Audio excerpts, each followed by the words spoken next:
Let's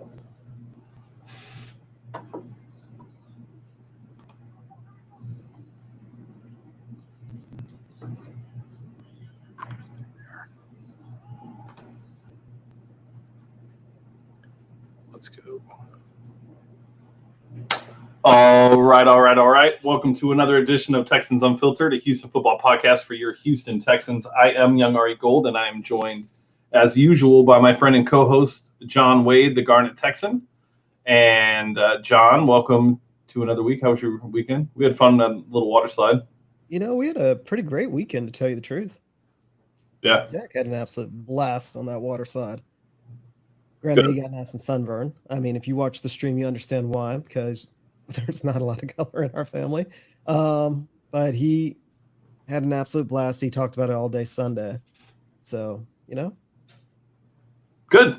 Yeah, we had fun too. We ended up doing it all day Sunday too. So it was it was fun. And then welcome Patrick Storm to the Texans Unfiltered podcast. I don't know, before we get into, well, I guess let's get into the normal stuff first, the routines.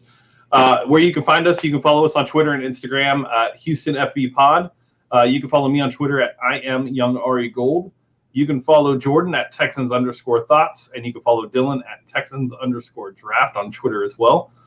Take a minute, follow us on all the social media platforms. Make sure you guys subscribe to the YouTube page. Make sure you guys subscribe to us on your favorite podcast platform. Make sure you guys leave reviews. That actually helps us a lot, being found on the World Wide Web. And make sure you guys go to TexansUnfiltered.com for all of the recent articles and things that Jordan and Dylan have been putting out. This week, there's a lot that Jordan is going through as far as the offensive line and Max Sharping. So make sure you guys go do that. Patreon. Woo! Thank you guys, all the Patreons. We appreciate it. We're super excited to redo that and kind of revamp it.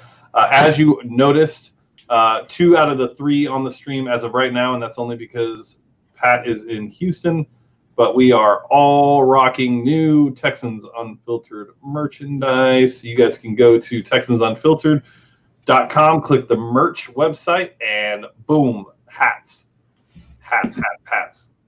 All sorts of hats. And I'm working on a fitted hat for those people that like fitteds, because that's me too. But yeah, you guys can go get the hats. They're awesome. Father's Day is coming up. You want to get a unique Texans gift for your dad. Boom. Support your boys. All right. That is awesome. But that's not even the most awesome thing that we have to announce tonight. Pat, do you want to do it? I'll let you do it. I'll put it on you. Oh, all right. No? No, go ahead. You want me to? Yeah, it's your show, man. All right. So pretty big news. As you guys have noticed in the last couple of weeks, Pat has been a part of the stream. Obviously, you guys have known me and Pat's relationship for quite some time. We're always supporting each other and doing things back and forth, whether it be Twitter or his YouTube or whatever. But we are glad and very happy and proud to announce that Patrick Storm is now officially a member of the Texans Unfiltered team. So Pat Storm, I'm super excited that this happened. I'm glad that you're actually a part of the team. I'm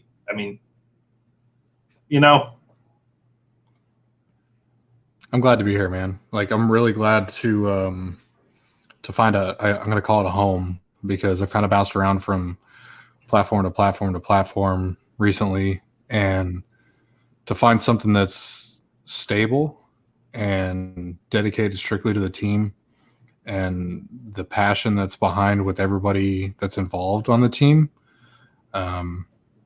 that's big to me. So that was a driving factor of wanting to be a part of this. Is there the passion, the drive that everybody has, the fire in their belly when it comes to covering the Texans. So, granted, James is leaving us to do Cowboys Unfiltered. I mean, that's the other big scoop. Yeah. What's up, Anthony Wood? Don't forget Wednesday, Anthony. Wednesday morning. Yeah. I mean, this is exciting because it's something that we've been working on in the background for quite some time. And it's just like you said, from a team perspective, just kind of what we're building.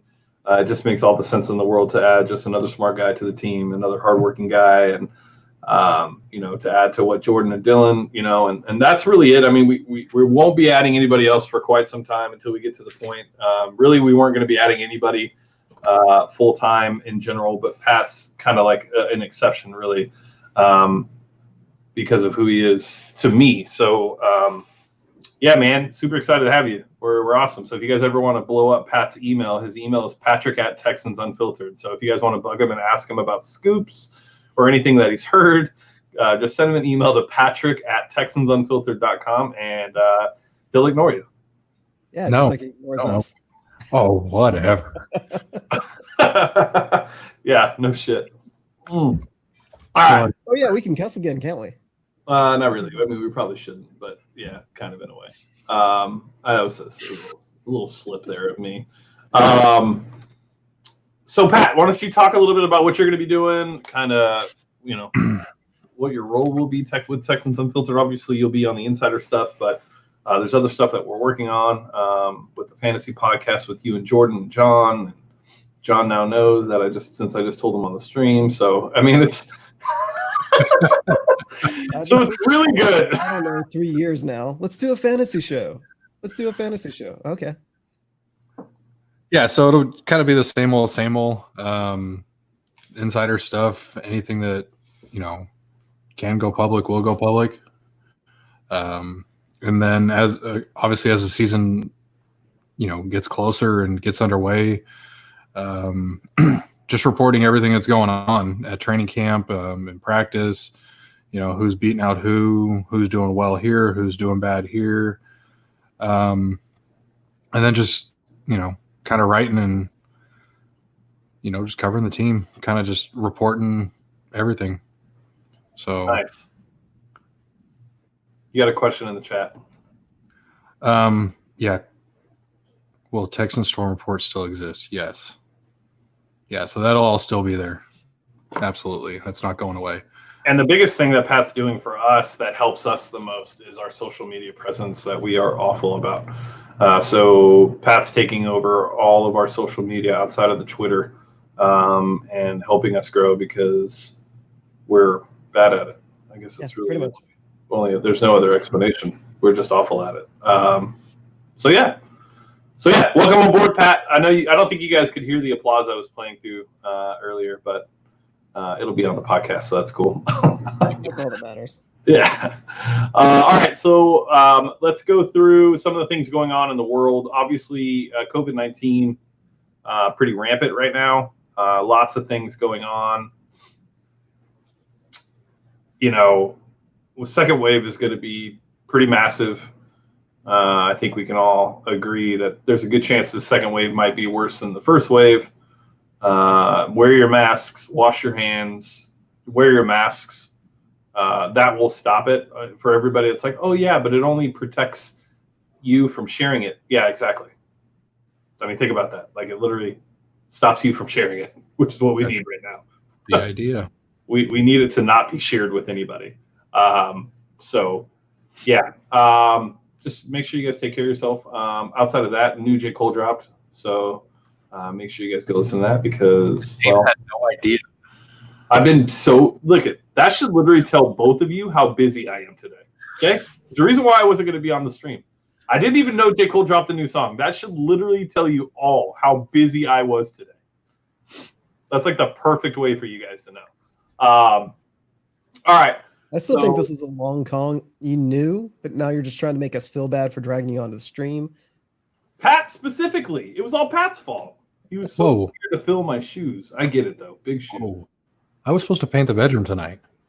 Well, you're up until 3 a.m. Get out of that. I mean, what's better than getting out of housework? Yeah. Yeah, you're right. Oh, I guess also other news. We are no longer a part of the Pro Football Network. That deal fell through. I don't want to get into the semantics of it, but let's just say that differing opinions and execution just didn't happen the way that it should have, and it is what it is with creators. And when they partner with other businesses and other creators, there tends to be that line, and We just couldn't come to an agreement on what we kind of thought should be the future. A lot of it had to do with our website and us, basically not having it, and just not an option. So that's that. No harm, no foul. Yeah, no harm, no foul. It's just part of business. Pat, you got a question already right out the gate. I believe it was Patrick Queen that they were targeting. That was the word. So Patrick Queen was going to be somebody that they had their eyes set on, and you had to have 22 picks go proper for that to happen. And it was a long shot. Yeah, so, both of them ended up going in the first round. I think it was more of they were willing to do it had he had fallen out of the first. So, all right. This is a good question. We'll get into this stuff here later on. By the way, you should join our Patreon if you're a Marvel fan, because we are going through the entire MCU. We are only 3 movies in, and Jordan and Dylan have not seen any of them. So it's a great. Because you set up to watch all 3 for one podcast. No. But they wanted to. That was Jordan's idea. Specifically. Yeah. So what's up, Joshua Grant? If you're a Patreon, you'll probably get to hear this argument because it's definitely gonna happen in the Patreon cast. Oh yeah. We were supposed to watch 3 movies this week, and it wasn't me and James that were pushing for it. It were the 2 guys that didn't watch the movies who were pushing for it. Yeah, they wanted to get to Endgame quick. Well, I have to wait now. What's that? I'm exempt from all this. Well, you're not supposed to. I'm absolutely amazed that somebody can say that Thor was boring, but then study offensive line tape all day long. Yeah, and that's Jordan. Wow. That's Jordan. All right, football. So not a lot going on in the world. Probably the biggest news in Texans land this last week was the fact that Bill O'Brien says that he will be kneeling with his players. The MAGAs were in full uproar over the last week. The racists were fun comments on Facebook. The racists were out there. But at the end of the day, I think what people need to realize when it comes to this stuff, not just like kneeling, but the protests and all that, is it's really just not about political parties anymore. It's really just about like right and wrong and good people. You can be a Republican and you can be a good person, and you can be a Democrat and be a good person. But like Black people are human beings, and they have been screaming for our help forever. And it was prominent in the NFL, 4 years ago with Cap, 3-4 years ago. And now Bill O'Brien's learning, and he's going to be with his players. And I mean, I don't think anybody should have been shocked by it, to be honest with you. I mean, just based on who we've seen Bill O'Brien to be as a man, I had never thought that this would be such a big deal. But no, yeah, I mean, especially with what we've. Sorry, I didn't mean to talk over you. With some of the things we talked with DJ earlier this week. And the way he spoke about Bill and the things he said about Bill, and then the news comes out that he's going to kneel, it doesn't surprise me at all. Yeah. So. Yeah, I agree. John, thoughts? I was going to say, part of me is really, really proud that he is our head coach. I believe he's the first and at this point still only head coach that said he was going to kneel with his players. Yep, I was the first head coach to come out and really talk about all of it. So first head coach and first general manager. And general manager, true. And he attacked that aggressively. He did. Mm-hmm. He did. I wish that there was a little bit more of that outspokenness back with Dwayne Brown and all that. However, you kind of get it. He's now more entrenched into the organization, and it's now his show. So you get it. And I will say that better late than never. I think at the end of the day right now, with everything going on, I think better late than never is really like it's understandable to be late to all of this. I mean, it's not okay, but you're righting the wrong. And that's all we're looking for. And I agree. Everybody should get a chance to right that wrong. Even Drew Brees, who started off like 2 weeks ago with the worst thing you could possibly have ever said, even he gets to backtrack. And as long as you come around to the right way, it's better than forcing somebody to become so entrenched in the wrong. Yeah. But I'm proud of Bill O'Brien. I wish it had happened a little bit sooner. And I think that it's kind of a shame that it takes some individuals to point out what others have already been saying before people start to get the message. Yeah. Fair. No, I agree. All right. Let's get into some of the things that are going on around the NFL right now. So yesterday there was a call with NFLPA agents. Basically, mini camps are done through the end of June because of COVID-19. It's one of the more immediate updates through the end of June. A memo explaining this will be going out to players. Additionally, they will tell players that protocols for how to proceed will be developed over the next 30 days. So there's a good chance that training camp is also pushed back. There's a good chance, to answer the question about the preseason, I would assume that most likely at least 2 preseason games will be canceled from what I'm seeing. But there's a chance that I could see the preseason being canceled altogether, to be honest. But I think the biggest ramification, and it's something that we've kind of been ahead of here, is salary cap implications for the 2021 season is going to be. Wait, we're in the 2021 season, right? This is 2020. I always get confused by that. Yeah, this is 2021. They're always like a year ahead. So the 2022 season, that'll be what's this? I don't understand. Texans own Bubba Gumps. Your hat. Oh, I don't know. Maybe because it looks like a crawfish. I don't know. Anyways, the salary cap implications with stadiums potentially being, well, the plan originally was like 25%. I think that plan's probably going to be ousted soon. It looks like there'll likely be no fans.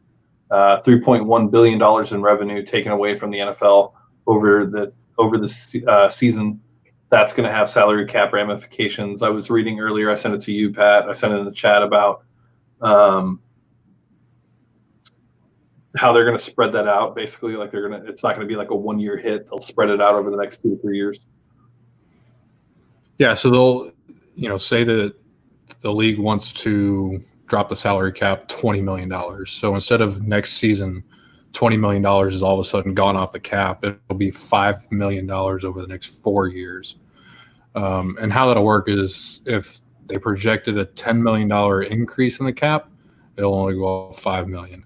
Or if it was going to go up 15, it'll only go up 10. So there's still a chance that it goes up.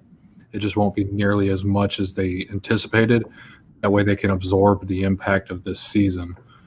And that's one of the good things that with the new CBA passing is they're locked in for 11 years. So this year plus the next 10, and they have the ability to, it's kind of like a signing bonus for a player. It's not going to be, that money doesn't affect the cap all at once. It's going to be spread out over a couple of years. Because in all reality, there is no way anyone in the league can take $20 million and just cut it out of their salary next season. It wouldn't be feasible. So, yeah. John, you got anything on the salary cap? Part of me is beginning to wonder this is why Deshaun's deal hasn't gotten done. Because they don't really know what the salary cap's going to look like over the next couple of years. So they may have slowed the roll on something that's going to drastically change how the Texans do business. We're going to have one player that takes up quite a bit of our salary cap. Now, we don't know how much. We don't know how much Deshaun is looking to be. We don't know if he wants to be the top paid quarterback. Because if he signs his contract first, he's going to be the top paid quarterback for at least a week before Patrick Mahomes does it.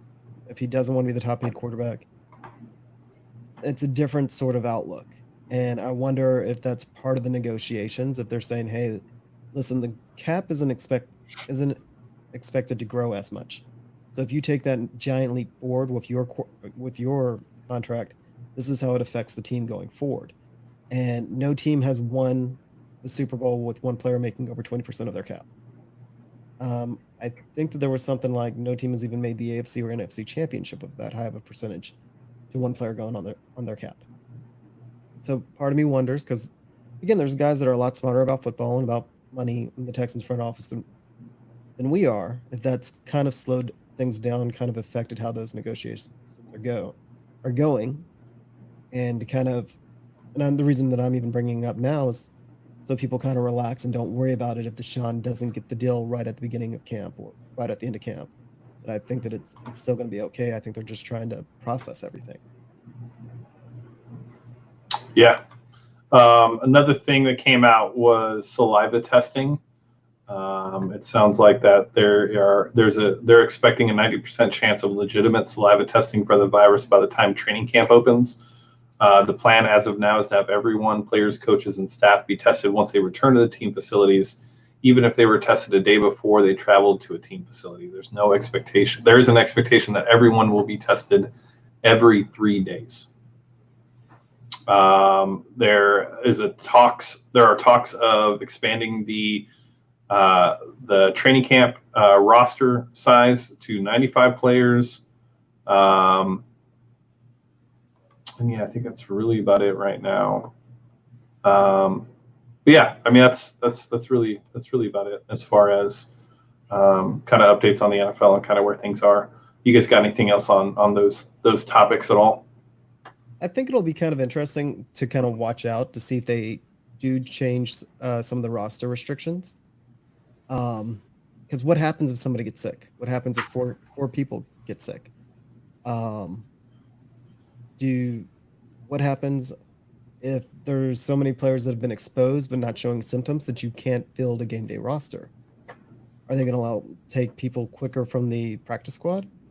And something like this could actually be interesting because it could lead to changes that stick around even after COVID.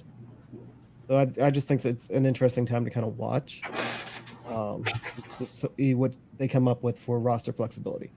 And I'm interested because with the big thing that a bunch of Texans and Cowboys players were exposed and tested positive, I wonder if that changes things going forward depending on who those players are. Pat, are we allowed to? No, so I can't talk about who it was, but I can tell you one of the players was at the George Floyd Memorial that did test positive. Both have there was two from the Cowboys, one being Zeke Elliott, which went public pretty quick. Then, there was another one from the Cowboys and two from the Texans. So you have four total now that have actually tested positive. Right now, there's been others previously. I think one was played for the Rams, an offensive lineman. So they're not the first. And Von Miller. I think Von Miller, right? Yeah, so there's been a few people around the league. These aren't the first players or personnel to test positive, and there's going to be more naturally, just because of the way the things are going to unfold. But speaking of what John was talking about with roster expansion and moving players up and down off the practice squad and stuff like that, there's already kind of some of that going on with how they structured the CBA, is being able to promote and demote players to the practice squad without having to go through the waiver system. So it's going to be interesting to see if they do go through and obviously come to an agreement on how to change some of that stuff up. But if you've got an entire position group that's been in, classroom together and one guy tests positive, and then now all these guys are, potentially exposed, whether he was asymptomatic or what, it's going to be pretty interesting to see how the NFL handles all this. It's going to be interesting. I was talking to my pessimistic uncle the other day, and he was saying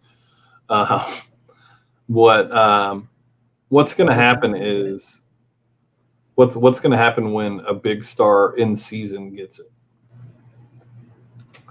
from a game, like from being on the field. What happens if Deshaun gets it? Well, but right now it's not that. Like right now, if Deshaun gets it, it's no different than anybody else getting it. What he's talking about? Deshaun gets it week 3.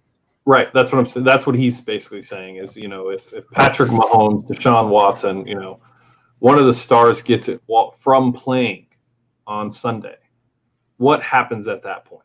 And that's probably the scariest part about all of this, because at that point you're going to have to the league's going to have to do what's best for the players, and there's a good chance that the season could be shut down at that point. I have a feeling it'll end up being exactly like what happened with the NBA. Yeah, Rudy Gobert tests positive. That quickly gets around the league, and you have games starting up, and officials running out on the court telling everybody to go home. It's gonna be something like that. I mean, there's so many unknowns right now, and fortunately the league the season isn't supposed to start until September, so we have some time, but that time's quickly running out. Well, and it's not, and the fact that it's getting worse is what makes this entire situation a little bit different. Like, had we all followed protocol and done what we needed to do, we wouldn't be in the position that we're in now. But the fact that everything opened up, people weren't taking the proper precautions, people were going out without masks, and everybody was ready to get out of quarantine, that now it's almost to a point to where, like I said, we've seen increase. Houston specifically, it's like the number one city in the world right now. Yeah, we've got like an 88% capacity on ICU right now with, in the hospital. So, yeah, so it's kind of nuts. But, hopefully it all, kind of cools down and calms down. But it's going to be interesting to see if one of those big time players gets it, what's going to happen. I don't even think it's going to have to be a big time player. I think it's going to have to be a coach. Because if you start exposing these coaches, especially some of them that are older, that are more at risk, True. There's too much liability there. You got guys like Romeo Cornell in the league who, he's way more at risk than say Bill O'Brien. Right. That's something they've got to be cognizant of. Yeah. No, I agree 100%. All right. So I think that's it on that. I don't think we're going to have up and down on the time for up and down on the defense. Jordan's about to be here. We can do our Jacob Martin trial if you'd like. Probably not, though. We'll probably just roll through questions because he has quite a bit of questions tonight. And I guess in the meantime, a couple questions for Pat. Griffin signing. Yeah, just a rumor for now. They're interested, but they're not close on anybody right now. And then very, very possible. Yeah, that's very possible. Very, very possible they're going to sign another nose tackle before the season starts. And so to backpedal a little bit, the Tim Jernigan thing was not a failed physical, as I've seen a lot of people speculate. It wasn't anything health related for him. It just it was money and the direction the team was wanting to go after drafting Ross Blacklock. So last one. Kaepernick to the Texans, I'd put it at like a 1%. Really? It's possible, but it's not going to happen. Okay.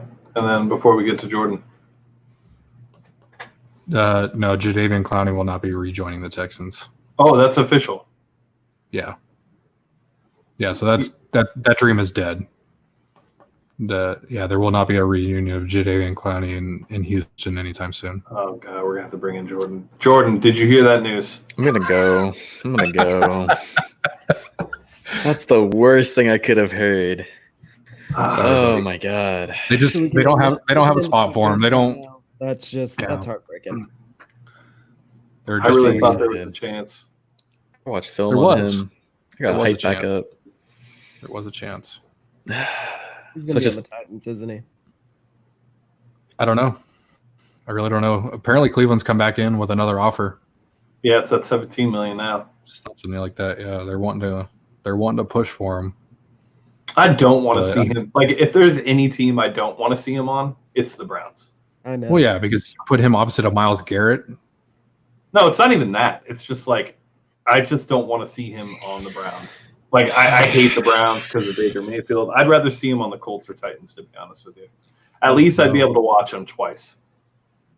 No, I think if anything, he's going to end up back in Seattle. Really? We'll just drop that right back there and leave it. Okay. This sucks. All right. Well, hey, Jordan. How you guys doing tonight? Good. How are you? Doing pretty good. Well, Good. not actually good. Not anymore. No. Doing good, Sorry. but night got completely ruined. Thanks, Pat. That's a vibe killer. We're here. All to right. ruin people's So before we get into question and answers, why don't you run through kind of everything that's expected on the site, and why don't you also talk about your most exciting day of your life so far last week?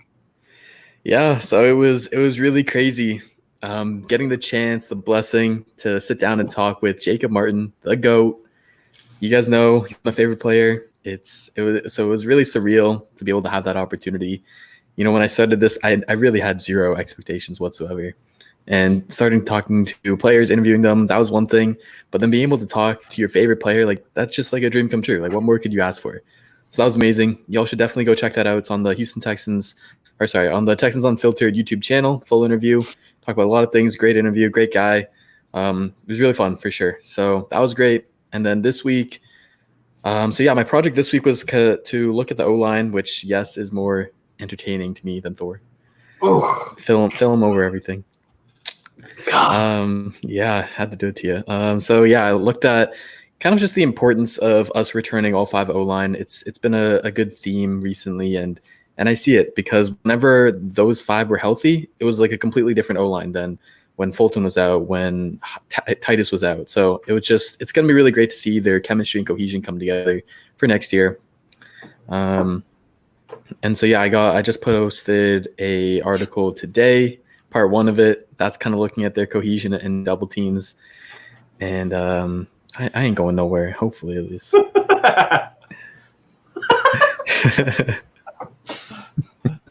what else? Fire Jordan. Yeah, bad taste in movies, but Jordan's here to stay forever, unfortunately. Right now, there is nobody else giving you out as much quality and quantity as Jordan is currently. Appreciate that. I agree. I love it, man. Everyone's like, it's a grind, but I don't know, it's fun. It's not a grind when it's fun, so. I agree. Yeah, so got that article and then I posted a Max Sharping video. I really believe in him. I think he's going to have a breakout year. He's super good. And then tomorrow will be next Watson Watch article. That'll be fun too. And an Everson Griffin film breakdown. He's my number 1 guy now, especially now that Clowney is out. He's going to be really exciting if we could bring him in. And if you said there's a good chance, then that's really exciting for sure. He's definitely a talented guy. Awesome. Yeah, so that's what I got. Next week will be more O-line stuff, part 2 of the chemistry kind of thing, and then looking at probably do Titus Howard for another article next week. So yeah, that'll be good. Yeah, and Texans Tour News letting you know. You love what you do. Facts. You'll never work a day in your life. I want that. I want that life. All right. It's the dream. It is the dream. All right. So Jordan, a little quicker of a podcast than normal, but why don't we go through these questions because it looked like there was actually quite a bit this week. Well, we can just do 3. I don't know how much time we got, or we can just run through them all quickly. But I'll just start off from, I don't know how to pronounce his name, but Jair. I'm sorry if I'm butchering your name, but he's the writer for Toro Times. He just had an awesome interview with Justin Reid, so y'all should definitely go check his work out. Great, aspiring young writer. He asks, which undrafted free agent has the best opportunity to make the 53-man roster? So for me, in my opinion, I guess you got to look at talent as one thing, but you also got to look at opportunity. So obviously no quarterback is really like, I don't know, maybe Tiano makes it, but we have Watson, you know what I mean? So like we got to look at opportunity. And so for me, I think the running back 3 spot is a spot that has not enough competition. And you look at Buddy Howell, who's on the roster, you look at Karan Higdon, who's on the practice squad. They both showed a little bit something. I don't think Buddy Howell's ever going to be getting carries, honestly. But for me, a running back that I got really intrigued by when watching this film is Scotty Phillips from Ole Miss. He's a really fun guy. I wrote an article about him a while ago. He's just, his game, honestly, reminds me a little bit of Arian Foster. His patience, his vision, his cutbacks. Not saying he's going to turn into Foster, but his game definitely reminds me of that. He's a fun running back. So I think he probably has the best chance for sure. What about you guys? I am going to go with we talked about opportunity, and I think the biggest opportunity on this team is Tyler Simmons taking DeAndre Carter's punt return and kickoff return spot, as he's electric, solid hands, great vision, quick guy. There's a difference between fast and quick. He's a little bit of both, and I think a dynamic returner would be huge for this team. Definitely. I hate you, James. I Took can't his talk guy. about him because you always. And then the other thing that Simmons brings is he's one of those gadget players. Yep. The only thing that's going to keep him off the roster this year is he may not be the best at running routes, especially downfield. However, if he goes out there and surprises and he has that ability, there's absolutely no way he's not making the team, because there would be value right now, and he's going to push for a spot as a gadget player and a kick returner. Just excelling at those two things because he is electric. But if he comes out there and he can actually run halfway decent routes, I think there's a very good chance he ends up on the team. Yep. Pat, you got anybody? Does it have to be from this year? I guess not. Anybody who's on the practice squad last year as well. It's David Bellamy. He's been talking about him for the last 4 weeks on the freaking podcast. He brought his name up every time. I have a feeling that David Bellamy and Patrick text a lot. That's why I think David Bellamy is brought up. I think, and his name is Davin. Yeah. Davin. To me, I could see Davin beating out a guy like Brendan Scarlett. And I know the hope is for Jacob Martin to take that spot, but I think having Davin also would be huge. One, he's taller, he's a little bit lighter, he's younger, and he's faster. Scarlett struggles getting outside when the play, gets around the edge. He's terrible at setting the edge. He's just slow, and Davin's faster. He's quicker to the ball. And to me, he's just a better pass rusher too. So I think if they're, that's obviously something this team lacked last year, and that's something they need to focus on. I think Davin can bring that to this team as added depth. I'm not going to say he's going to jump out there and be a starter this year, but as a rotational piece, I think he can do it. Duke Ejiofor would be another one, but I got to go with my boy Davin. My only issue with Davin is Jacob, Ejiofor, Grenard, Scarlett. A lot of competition. It's so much competition, and the investment of Grenard, and then the addition of Martin last year, Ejiofor coming back from injury. It's going to be crazy. For sure. And so, yeah, kind of going off that, one of the other questions was, what are your thoughts on Duke Ejiofor for this season? For him, as long as he can stay healthy, I think he can produce. He's got to get back in the swing of things. That's going to take some time, so I wouldn't expect him to contribute right away. I don't even know how many snaps there are going to be available for him. One thing that is interesting, so I love his game, first of all. I love his length. His technique is pretty advanced. He's got great inside counter moves. And another interesting thing about him is when he was healthy, we lined him up on the interior quite a decent amount. We try that. He lined up in the A gaps, and so if he can be that guy, we do need an interior rush. And if Blacklock or Omenahu, they need some time to rotate out, we can throw in Ejiofor there, and we can see how it works.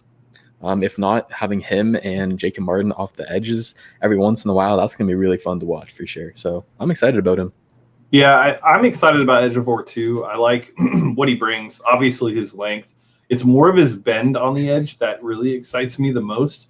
But he's going to have a stellar training camp for him to have an opportunity to actually have a chance to get snaps on game day. And it's unfortunate, but it all has to do with just his injury history. 2 years straight, he hasn't been on the field. That's a really hard thing to come back from.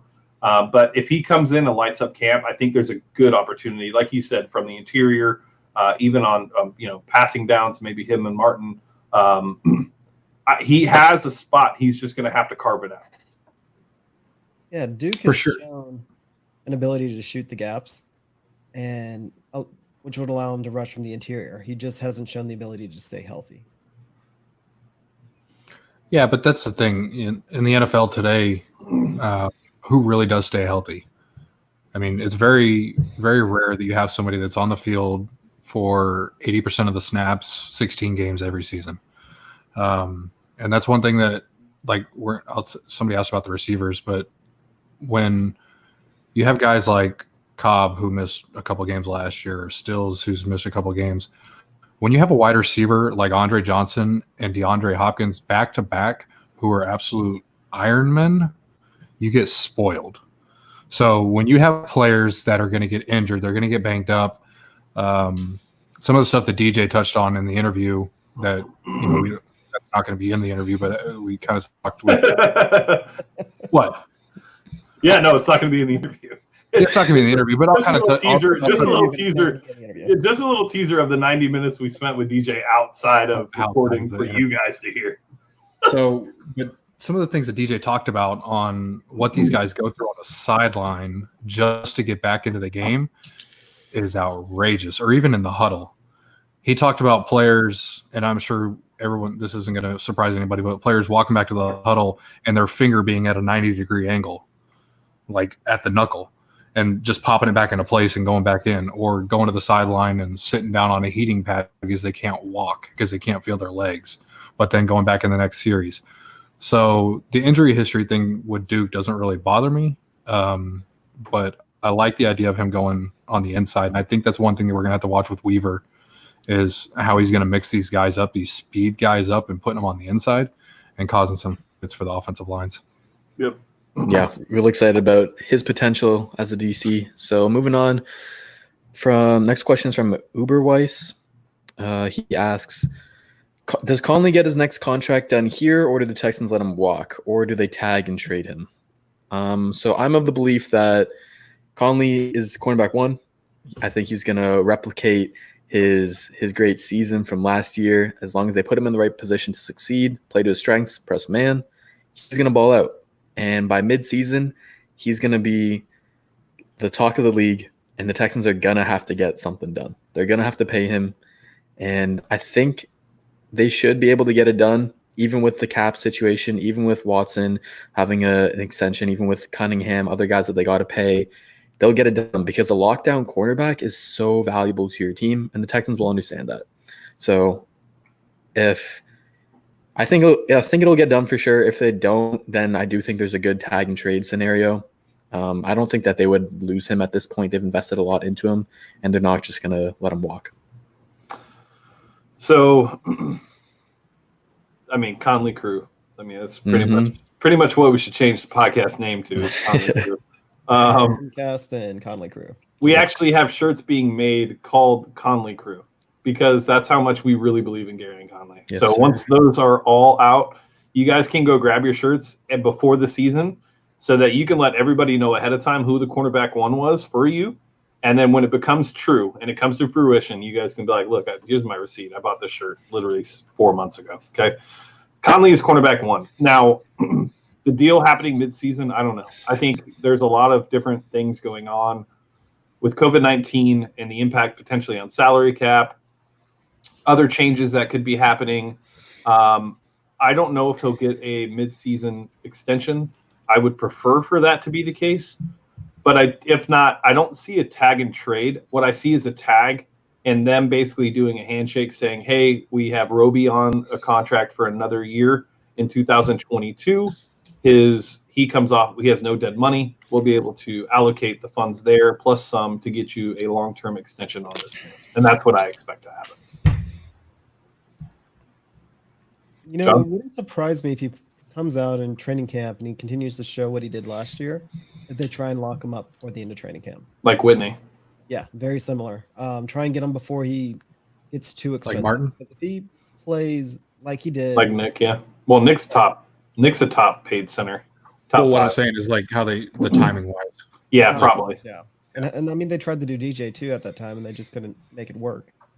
But if Conley comes out during training camp, does whatever they ever asked him to do during the exit interview and just shows out, I think that they will at least hear rumors. I don't know if it'll actually happen of them trying to extend him. But my biggest fear was when they didn't pick up, and I mean, you heard us on the podcast when we announced that they were not going to pick up the 5th-year option.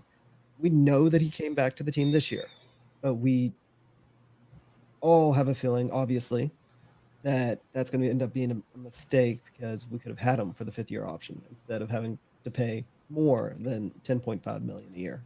real quick, Pat, before you get into it, there's a very interesting scenario going on right now in Texans land that I don't think a lot of people are talking about. And it's the fact that Bradley Roby has not signed his contract yet. Yes, he has. No, he hasn't. Yes. It came across the transaction wire already. April 3rd.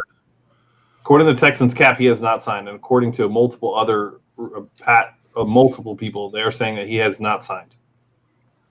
Transaction wire had it on April 3rd. Let me see if I can pull it back up.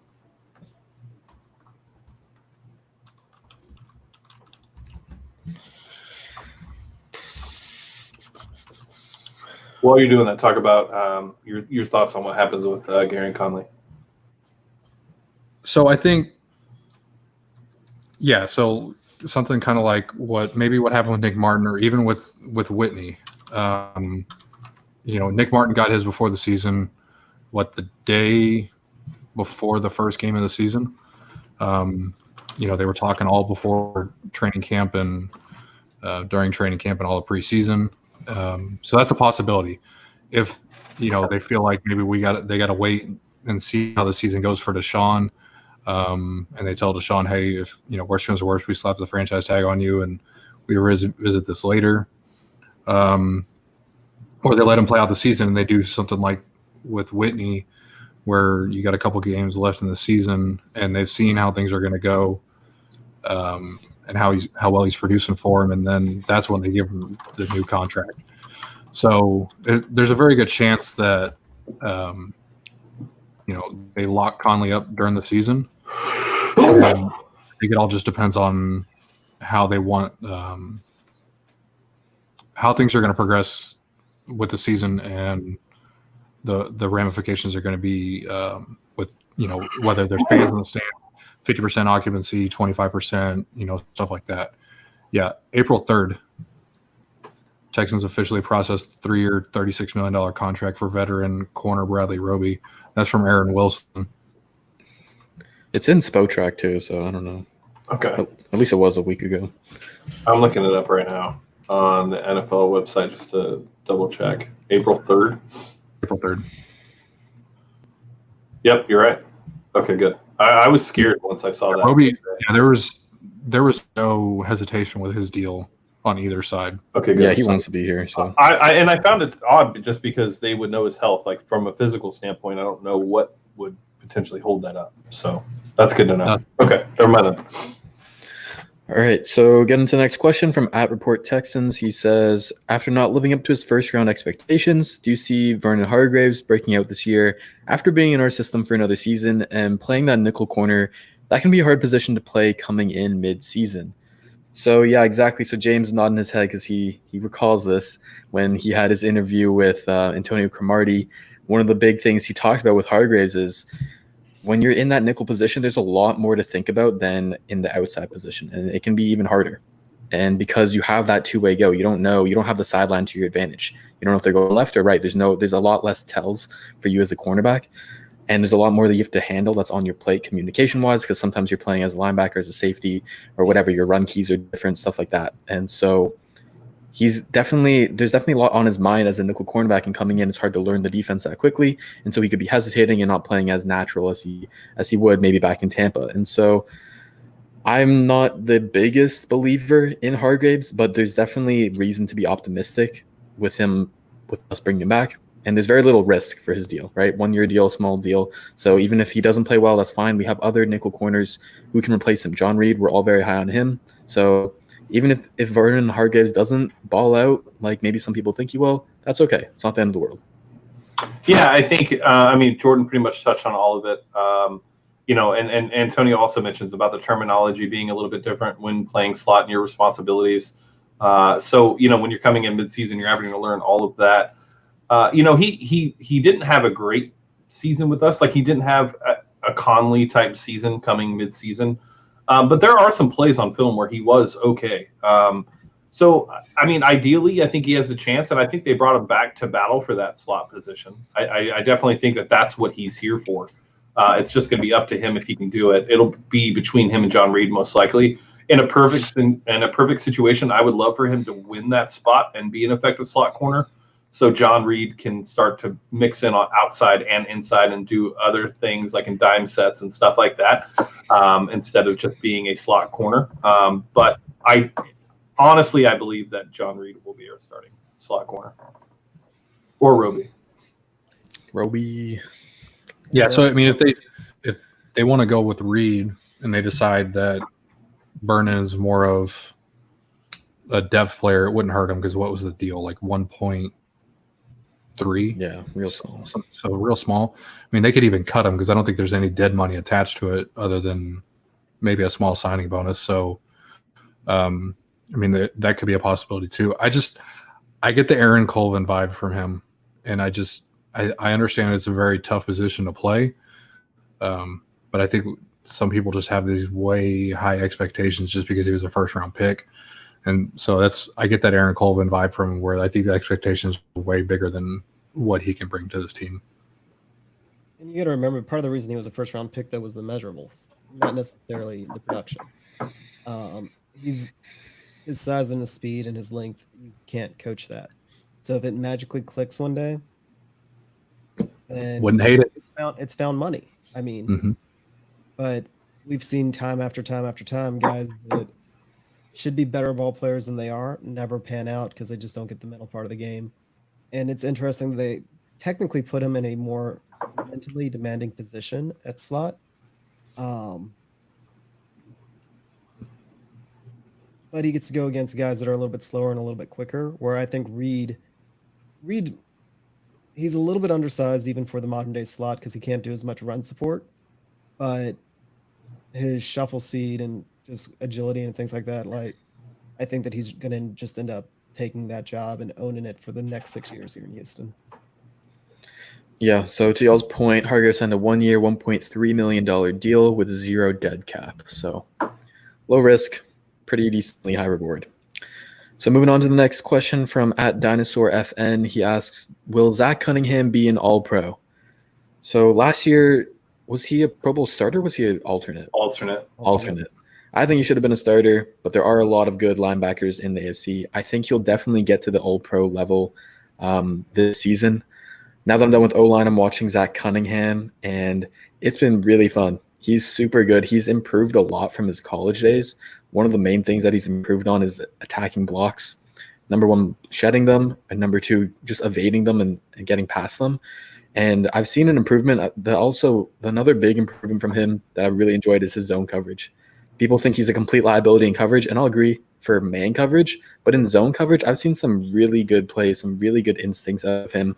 And I like his potential there. He's only gotten better in it. And I think he's an ascending player. He's still young. So I do think he'll be an All-Pro next year. I think his ceiling is still really high. And we haven't seen the best yet of Zach Cunningham.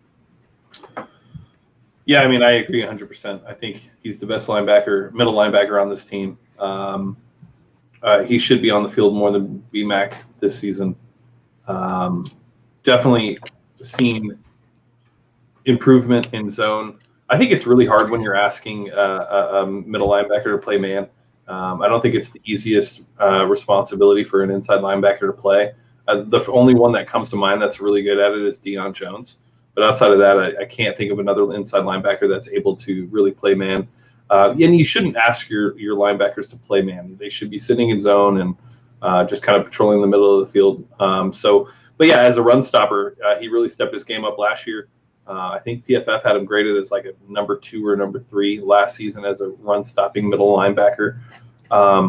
We've all been, like I've said it multiple times, the year we drafted Deshaun Watson, I was more excited about Zach Cunningham than I was Deshaun Watson, and it has nothing to do with Deshaun. It was just I loved what he did at Vanderbilt, and I think he's a solid inside linebacker, and he's the future of this linebacking core for them in the middle of the field for me. You know, I still kind of get frustrated with that guy on Twitter every time I think about it when he brings up that tackles are a bad stat for linebackers. And he's correct for some linebackers. You try to count tackles for outside linebackers. Jordan's so mad. So frustrated. There's a lot of positions that have the word linebacker in it. But when you're a middle linebacker and the defense is kind of set up to funnel the play towards you, it is your responsibility to stop the play. And you count stopping the play by counting it as a tackle. And that's all Zach Cunningham does, is he Or not, it's not all he does. That's an exaggeration. But he is one of the best tacklers in the league. I mean, he just is. His sideline to sideline speed and his length and his ability to just bring down just about anyone. If you want a linebacker to stop Derrick Henry, Zach Cunningham is going to be on that list. He's going to be one of your top 3 picks. So yeah, he's a phenomenally underrated player. And will he get All Pro? No, because there's just I don't think that he stands apart so much to overshadow the part of the fact that he's in Houston. Whereas to gain an All Pro status out of Houston, I sometimes feel as though like they just really have to have like an obscene season. If he has a good season, if he has a really good All Pro level season, he's not going to get it. He has to have almost like a transcendent season because I don't know. It just always feels like that. We've had players before that had All Pro deserving, and it goes to the guy that's more popular on the bigger market. So I think that's the big thing that's going to stop him from probably ever having an All Pro. See, I don't think he'll ever have that big of a gap between him, but he'll definitely play at that same level the All Pro play at. Yeah, I think it'll be tough. I mean, you've got Darius Leonard up in Indy, who as a rookie became an All Pro. 2 years in the league now, and he's established himself as one of the top linebackers in the NFL. Can Zach get there? Yeah, and I think we kind of saw last year where he played 100 more snaps than Bernard McKinney last year. So, I mean, he was on the field for, what was it, like 87% of the snaps? Let me see. Yeah, 87% of the snaps is what Zach played last year compared to McKinney, who played like 74 or 75. So I think he's got the potential and he's got the opportunity. And I think we're just going to have to kind of sit back and watch and see how Weaver uses them. Because I think one element of his game that is going to have to really take the next step is getting to the quarterback if they're going to use him in that aspect. If that's the way Weaver wants to go, if he wants to start bringing the middle linebackers on a rush, I think that could potentially catapult him into that All-Pro level. Yeah, that's a great point. I saw a little bit more of him. They blitzed him a little bit more last year, but definitely not as much as BMAC, who I love as a blitzer. He can do it off the edge or in the interior, so that's really great. But what I did like from Zach, his blitzing is his speed. It's ridiculous. Like if you just think about his closing speed versus BMAX, like it's night and day. And so his closing speed getting into a quarterback is ridiculous. And his physicality, which he's upped a lot, it really helps with shedding blocks if a running back trying to chip him or whatever. So I like his blitzing a lot too. So I'm definitely with you there. Moving on though, Joe Cardner asks a great question: will there be any Houston Texans cheerleaders? That's a great question. I don't know. I don't know how that works. I would assume if there's no fans, we're gonna unfortunately have to play with no cheerleaders as well. They're probably only gonna restrict it to, what's the word? Important personnel. I forget what the word is. Essential. There you go. Essential. That's a good one. I don't know. Yeah. There probably won't be. Yeah. If there's no fans, there won't be any cheerleaders. One of the ideas that I'd seen floating around is they'll have them like remote. They won't actually be at the game, but they'll be a part of the broadcast. That's weird. And then throw them up on the big screen or the green screen. That's weird. All right. So, sorry, you go. Does that mean we don't have any more Clay Walker national anthem? If there's no cheerleaders and there's no fans, do we still have Clay Walker national anthem? Because God, I'm so tired of it. Please, no more. You know, please no more. He's not going anywhere. He'll be around for the next 150 years. He ain't going no more talking about him. All right, so the last question we got here from @TreyJoe, he asks, will O'Brien give it all for Jamal Adams? So I don't know if y'all saw, but Jamal Adams tweeted something like, I love Houston the other day, maybe it was today. And as much as we would all love that to happen, I don't think we're in the position to make a major trade like that. And he would be a great player, great fit in the secondary, really take it to the next level. I love his all-around game. He's a leader on the defense. He'd bring a different fire and everything. He can blitz. He can cover tight ends, play the run. But unfortunately, a trade wouldn't be the way we get Adams. Now, if he wants to hold out from New York, become a free agent eventually, he can come back to Houston. He can come home. That'd be great. Yeah, I just don't see it happening. We don't have the capital. Yeah. And nothing that the Jets are going to want. So, yeah, unfortunately, like Pat said, don't got the capital, don't got the means for it right now, but maybe in the future. Maybe. The So only that's way I it. agree about the capital is if it's something incredibly painful for us to do, which no one here would like. And I don't even know what combination of players that could possibly be, but it would JJ be Watt. incredibly painful because we don't have the draft capital to do it. yeah, trade JJ, bring in Jamal, and then sign JD, right? That's like the dream that's scenario. literally perfect. Oh, that would be so perfect. Can't complain about that at all. Would never happen, though. Well, No, here's a question. Do y'all think JJ is still worth a first round pick? No. no. No one's going to give up. What the? Adolf Hitler? That's very concerning. Okay. No, there's just the injury history. Like, no one's going to be willing to give up a first round pick for somebody that they don't know can play 16 games and then eventually 17 games. So, and in expanded playoffs. I mean, it's moving forward now. Injury history is going to play a huge part in what's exchanged for draft capital. And JJ's just not a first round pick anymore. Yeah, as unfortunate as it is, I think talent-wise, we can all agree that he is. When he's been on the field, he's been balling out, But sure. like Pat said, it's gotten to that point. The body's breaking down. It's really unfortunate because everything he's done for the Texans, the amazing career he's had, it's just not there anymore. It's really unfortunate, but it is what it is. All right, so I think James is out, so we got to finish this. That's all I got for questions. Want to wrap it up, John? Oh, wow. All right. Well, let's see. Any positive vibes only?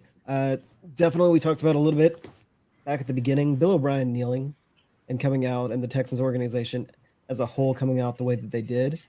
And even JJ, we didn't even talk about JJ clapping back at that guy on Twitter. Yeah. Telling him not to speak for him.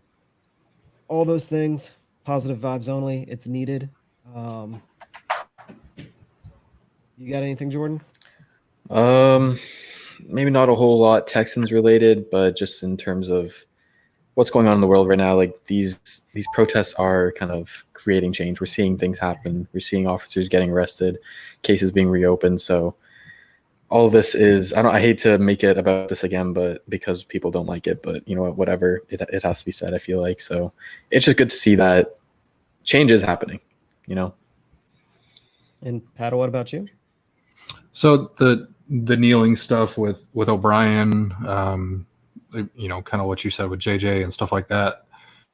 I think one thing that's going to stand out with this team this year is, and Brandon Cooks mentioned this in an interview, and I can't remember who he was being interviewed by, but it's going to take 53 unselfish people to win games and to win a Super Bowl.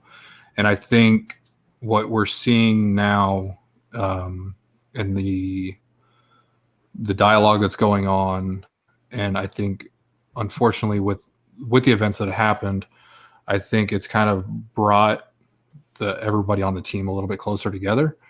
And I think that's going to help on the field this year. I think it's going to translate to, just a better culture for everybody on the team.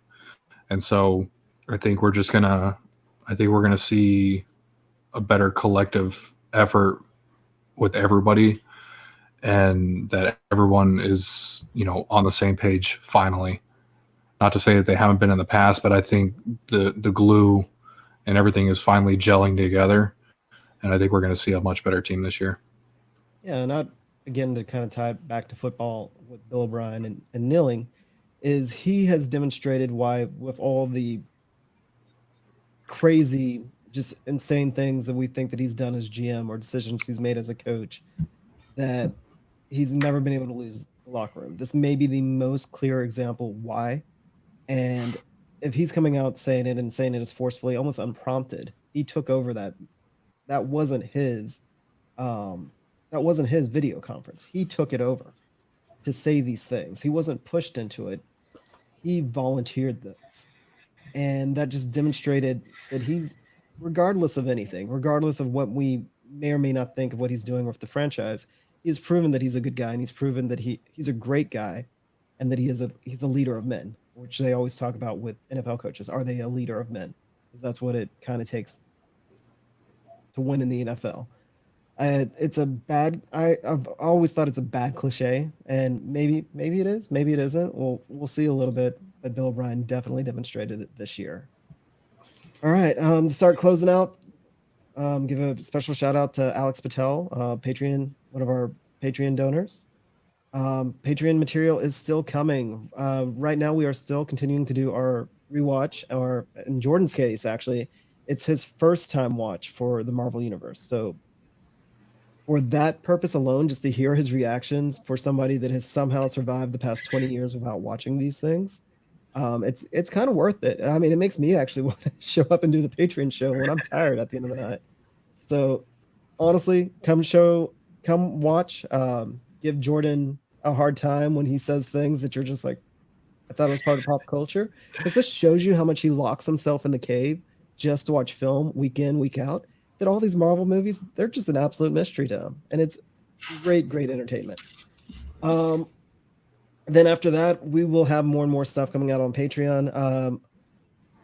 I guess I'm going to announce it now that I'm going to put up my fantasy rankings probably next week. And then it'll be updated as we go. And I'll also kind of discuss how I come across my rankings, my personal rankings. And I hate doing this because there's about 30 of y'all that I know listen to the show that play fantasy football against me, including a couple for money.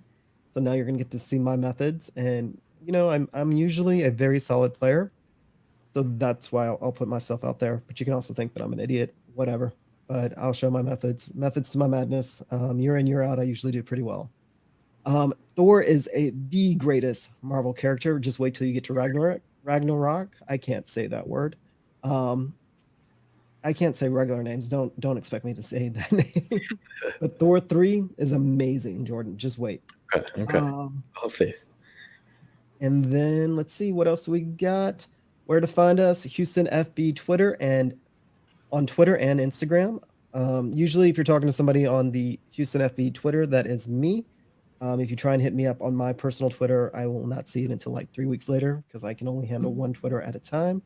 But thankfully, the others have been kind of stepping up and helping me out with those. Also, Pat Storm, you can find him all over Twitter. Texans Thoughts for Jordan. You're probably following him more so than you're listening to the show. He's got more Twitter followers than us. Some of the best breakdowns out there. James is, of course, always entertaining, always real with y'all. You find him at I am Young Ari Gold. And then Dylan is not around tonight, but it is Texans_draft. Make sure you follow him. He is doing great work with the college ranks players, and he just released one on J.C. Horn, a cornerback out of South Carolina that I am very, very high on, who's a fantastic player, and most of y'all may know him as Joe Horn's little boy. Let's see. And then please take a minute to follow us. It's the easiest way to support the show. Even if you can't spare even $1 to support us on Patreon, just that minute to follow us on Twitter, that minute to like us on Facebook, to share us, to pass us along, that does more so. That helps in so many ways. It allows us to get these interviews. It's like we don't want clout, but having the followers gives us kind of like that baseline that helps open doors that we otherwise couldn't get into. And then let's see. And if you haven't checked out the website, please do. Our website looks great. He's one of the behind the scene guys, but Cody has done a great job putting it together. Jordan and Dylan have done a fantastic job of filling it with content. There is so much stuff. I'm not even up to date on it right now. They're doing great stuff. And this is the off season. What else do you got to do? Y'all got anything else? Nope. Lots of shaking heads. So again, thank y'all so much for listening. I hope James dropped off, so I have no idea how this is getting recorded. But thank y'all so much for listening. We wouldn't be what we are without everyone out there listening and following and support us. So again, bottom of my heart, thank y'all and peace out. Thank you for listening to Texans Unfiltered, a Houston football podcast.